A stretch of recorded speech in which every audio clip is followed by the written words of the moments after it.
Hi there, Reggie over here, Awesome Chevy, Buick, and Chehalis. Today we're just going to be showing you how to open up the trunk hatch on your GM SUV. So first things first, you're always going to be looking for this round knob, typically going to be located here on the door. So there's three different settings to open your trunk. You can either have it open the maximum height, or if you're parking in your garage or somewhere that has low clearance, you can turn it and set it to 3/4.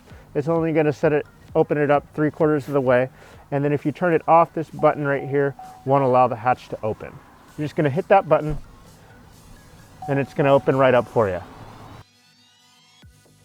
In this Equinox, the open hatch is on the door, but another spot you might look for it if it's not located on your door would be right here in the center of your ceiling.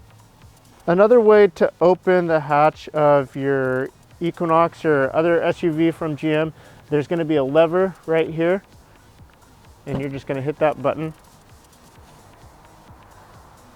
It'll open right up for you. To close it, it's as simple as pushing this button here.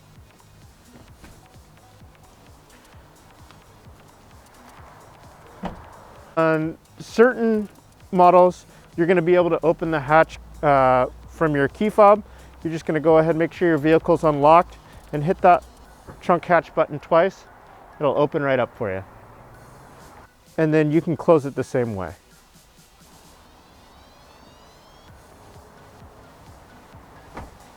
These three methods for opening your trunk can be used across all GM models. If you like the video, please just subscribe if you have any more questions.